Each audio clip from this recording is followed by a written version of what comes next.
سورت فاتحه چا ولوستله په مریض یې چوف کړه الله به مریض د شفا ورکي. دا زه نه ویم، نبی کریم صلی الله علیه وسلم فرمای چې فاتحه کې شفا ده او د دې یو نوم سورت الشفا هم دی. او زه به یو مثال دله درکم. د نبی کریم صلی الله علیه وسلم صحابه یو ځل په لاره تېرېدل، یو ګودر و د هغې په غاړه شپه شوه. عموما په عربو کې خو به کمې وې، نهرونه نشته، دا ولې او خوړونه پکې کم دي نشته، بلکې رشته نه. نو چې کم ځای به چینه وه د دریاب د غر د خوا نه به راوتې وه، هلته به یو 10 کلې 20 کلې او 10 کوره کلې 20 کوره کلې 10 کوره کلې آباد. نو د یو غر خوا کې یو چینه وه او د هغه چینې په غاړه یو رکوټې کلی آباد و. دا صحابه په لاره تېرېدل، هلته شپه شوه. بخاري شریف کې ترمذي شریف کې دا حدیث شته چې شپه شوه، د هغه خلکو نه یې روټۍ وغوښته چې موږ میلمانه یو او زموږ سه اکرام وکړي، روټۍ راکړې. خلکو روټۍ ورنکړه. چې روټۍ ورنکړه، هر قسمه خلک په دنیا کې، حالانکه مسافرو خلک قدر کوي. ادم پښتانه وایي که دشمن دی مسافر میلمه شو نو شپه والا ورک ډوډۍ والا ورک. نو دوی خو په لاره تلل پکار دي، د کور نه نوړی نوړی رایستې وي، د میلمنو کار به شوی وایي نه موږ سره روټۍ انتظام نشته. دوی شپه ناره تېره کړه.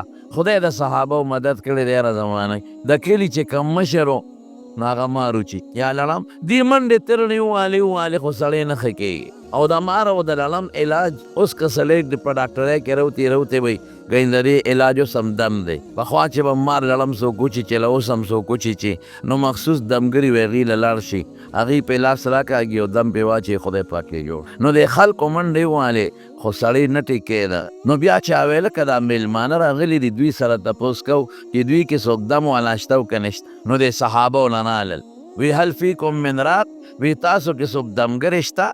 وی ولې؟ وی ان سیدنا لدغه، وی زمونږ مشر د کلي هغه مار لړم چیچلی او سعینا له بکل شیء، هر قسمه منډې ترړې مو والې ولا ینفعه شیء، څه فایده ورته نه میلاوي. چې کوم مشر صحابي دی حضرت ابو سعید خدري رضی الله تعالی عنه، هغه وی او ماله دم راځي، اله شا براشه سړی رانه مري چې دم پې واچې. هغه وی زه مړه د شوم پړق بچو. هلکه ګورې حدیث کې دا نشته، خاصې نه ما پسې بعضې خلک بیا ټیلیفون وکړي وی دا په کم حدیث شوم پړق ټکې پکې نشته. خو د دې سیاق او سبق مخکې وروستو نه اندازه لګي. منطق چې څنګه حجت دی زموږ د عالمان وی، نو مفهوم او سیاق او سبق هم حجت دی. تشریح کې ویلی شي زه د شوم پړق بچو بېګام د نه ډوډۍ غوښته نوړی روټۍ مړه نه کړه، اوس خیراتي دمونه غواړه. نو وی ته څه وی؟ وی زه وایم چې مزدوري به راکې. مزدوري مونږ خلک ورته شکرانه وایي، پخوا به ورته خلکو شکرانه وایي. نو که هغه مزدوري راکولی شي دم به واچم، خدای به مشر جوړ کړي، او که نه راکړې زه خپل کار کړه. هغې وی بلکل اوس مجبوري ده، مشر مار چیچلی دی عمري، څه مجبوري غواړي؟ وی دا جاړي. ښه شو 15 روپۍ والا ورک چې ماشوم یې کور ته بوته بیا ورپسې راوسي، استاد یې خو بیا په ژړا شو. 15 روپو ته یې چل جوړ کړو چې وایلم ته واپس، بیا خو بیا جاړي. هغه وی د 15 روپو د دم زور د کوره پورې دله غوندې شی زیات که نو بیا نه به جایل. دا پخوا مشرانو خیال خلکو. زمونږ باباجي به یو خبره کوله، تاسو ته هم ویم، هغه وی چې کله مریض مرض د کړه کور کې راشي 3 کاره به کوي. یو به ډاکټر نه علاج کوي، علاج سنت. دویم به دم استعمالوي. نبی کریم صلی الله علیه وسلم په خپله دمونه اچولي. حضرت حسن او حضرت حسین دا دواړه نوسي وو، دی باندې دم اچولی دی. وعیذکما بکلمات الله التامات من شر ما خلا و شر کل شیطان وهام و عین لامه، او چوف پې کړی. او یو دل د خپلو دواړو نوسو ته وایي وی بچي دم در باندې چوم، او دقه دم یې پې واچو. او بیا ورته وایي وی بچي په دې به ابراهیم علیه السلام خپل زامن اسماعیل علیه السلام او اسحاق علیه السلام هم دمول. ګوره ابراهیم علیه السلام هم دمونه اچولې. او کله به یې داسې وکړل چې ګوته مبارکه به یې داسې خوله کې ووازه، او بیا به هغه په ځمکه راښکه او د مریض په تندي به یې راښکه. تربة ارضنا بريقة بعضنا ليشفي سقيمنا بإذن ربنا، خوره د مدینې او لاړه زما او د مریض په تندي راکاږم چې شفا میلو شي، خو شفا به څوک ورکوي؟ شوق سره وایه، نور شوق سره وایه. عقیده به دې دی، عقیده به دې دانی کې دې دم جوړ کړم، نه دم کې شفا الله چې عقیده به دې دانی کې ډاکټر جوړ کړم یا حکیم جوړ کړم یا دې دارو جوړ کړم. د حکیم او د ډاکټر په دارو کې به شفا څوک اچوي؟ الله. ګوره مسبب الاسباب الله دی. دا اسباب هم خدای پیدا کړي. ډېر کرته یو سړی علاج وکړي، شفا ته لاړ شي، لاهور ته لاړ شي، آغا خان ته لاړ شي او مړ یې راوړي، امریکې ته لاړ شي او مړ یې راوړي. ولې؟ الله هغه ډاکټر او دارو کې شفا نه ده چړ. او ستا د کلي یو عام کامپاوډر له لاړ شي، په مټ ورته یو ستن ووایي او ټیک ټاکس دی کې خدای شفا چولو.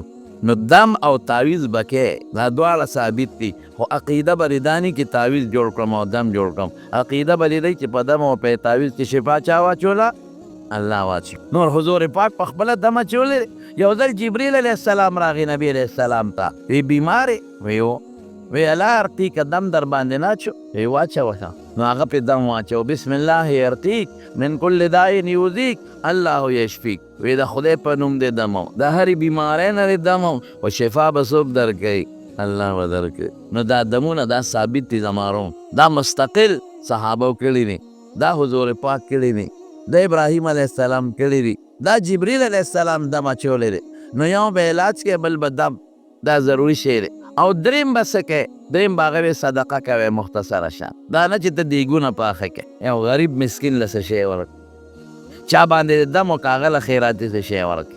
دا پښتنو به ورته زمونږ شکرانه وې چې دا یو شکریه شوه، تا په ما دم واچو، زه تا له مزدوري در کوم، خو زه د خو ستا شکر ادا کوم، نو ځکه به ورته شکرانه لفظ مې. یا په ګاونډ کې بل چا له ورکړه، غریب له ورکړه، مسکین له ورکړه، کمزوری لاجتمن له ورکړه. الصدقه ترد البلا.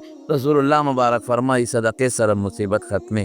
3 کاره کوئ ښه، یوازې ډاکټرانو پسې مه ګرځئ، علاج هم کوئ او صدقه ورکوئ. صدقه ډېر ښه شی، ډېر زبردست شی. صدقه دا مصیبت ختموي او دمونه م استعمالوئ. او کور کې د قرآن شریف تلاوت ډېر کوئ. کم کور کې چې د قرآن شریف تلاوت ډېر کېږي، دا کور خدای د عذاب نه ساتي، دا د مصیبت نه خدای ساتي، دا د تکلیفاتو نه خدای ساتي. ډېر خلک موږ ته هم دا وایي یاره جي د کور حالات ډېر ګډوډ، رونه خپلو کې سره روان، بچي خو خاپلا ټولو سره روان، ښځې زنانه روان. څوک جي ته دم راته وښایه، زه ورته ویم تلاوت شروع کړئ په کور، پوره سهار او ماښام تلاوت کوئ. او پخوا به خلکو کول، علما به یې راوستل، طالبان په کور کې به یې ختم وکړو. دې ټولو مشرانو ته پته ده. لږه صدقه به یې م وکړه، خلکو به وخوړه، غریبانانو له به یې م ورکړله. هغې سره به خدای پاک دا ټول سیسټم ښه روان کړی. اوس قرآن ته مونږ شا کړی، هېڅ توجه قرآن شریف ته نشته. نو په کوم کور کې چې زیات تر د قرآن شریف تلاوت کېږي، نو هغه کور کې د خدای عذاب به نه راځي، د خدای قهر او غضب به نه راځي زمارو. نو بهر کې خبره مې دې پورې کوله چې هغه صحابي ورته څه وایي، وی دله دم اچوم او 40 ګډه چیلی به راکوې. هغې مجبور او خواران وی ټیک شوه درکوو، دم واچوه. نو صورت فاتحه یې پرې ولوستله. څوک مونږ چې په مانځه کې وایو الحمد شریف، او لاړې به یې راغشتې، په هغه مریض به یې توکلې. نو خدای پاک هغه بیمار جوړ کړه، ټیک شو. نو 40 ګډه چیلی ته په مخه کړې. نو ملګري ورته وایي وی دا دې څه وکړله، خسته علی کتاب الله اجرا. وی دا خو د خدای په کتاب مزدوري واغشت، او د خدای په کتاب خو مزدوري نه اخلي. لا تشترو بآیاتي ثمنا قلیل. دا د دنیا لږ شی ولې اخلي، د آخرت لوی اجر ولې نه ګټې؟ هغه وی نه، ما څه په ګناه خو پیسې نه دی اخیست، ما خو علاج وم، په قرآن مې علاج وکړو، پیسې مې واغشت. وی هلکه زه نبي علیه السلام نه به تپوس وکړه. نو چې راغلل نبي کریم صلی الله علیه وسلم ته الو، وی صاحب دقسې دی دم واچو، مریض خدای پاک جوړ کړو. نو حضور پاک مبارک یې تپوس وکړو، وی څه دم دې پې واچو؟ وی فاتحه مې پې ولوسته. نو خوشحاله شو. وی تا ته څه پته وه چې دا دم دی لکه یعنې ښه دم دې پې اچولی؟ وی حضرت 40 ګډې چیلې م ترې راوستې، دې سره څوک و؟ ګوره د بخاري شریف د حدیث الفاظ درته وی، ان حق ما اخذتم علیه اجرا لکتاب الله. وی ډېر ښکلی اجر، حلال اجر او مزیدار اجر خو هغه دی چې د خدای په کتاب دی واغېست. وی تقسیم یې کې خپل منځ کې سره، او اجعلوا لي معکم سهما. وی مالم پکې سره کې، دې ته تبرعن وی. دې کې علما وی اشارت دې ته دی چې تر قیامته پورې څوک دا ونه وي چې په دم پیسې اخیستل منع دي. دا د هغه چې کوم اجرت اخیستی و، حضور پاک مبارک لیم پکې حصه ورکړه. که دی چې خدای پاک وایي په قرآن پیسې مه اخله. نو زما ورونو علمي جوابونه یې 3 شته، خو زه تاسو ته آسان جواب ستاسو د پوهې دپاره دا آسان جواب. هر عمل له دوه رخه دي، دوه، یو ته عزیمت وی او یو ته رخصت وی. لکه یو سړی په سفر دی په روژه کې، عزیمت دا دی چې دا روژه ونیسه که طاقت دی، ښه خبره ده. لیکن که ته روژه نه نیسې او قضا یې کې، دا هم دله رخصت دی، دواړو کې د اختیار شو. ښه دا ده که طاقت دې وي نو ونیسه، او که طاقت دې نه بیا خو خم نه ده، خو که طاقت دې ښه دا ده چې ونیسه. خو که طاقت دې وي او بیا هم وایې چې نه نیسم، د دې قضا به کوم ځکه زه مسافر یم پنډی لاهور ته ځم، نو رخصت ته لشته. دقه رنګې عزیمت دا دی چې ما اخله پیسې پرېږده، خدای به دله ډېر لوی اجر او ثواب په آخرت او په جنت کې درکړي. خو که اخلي نو رخصت دله شته، دا یې دلیل شو. نو قرآن شریف په یو صورت کې د مارونو فایدې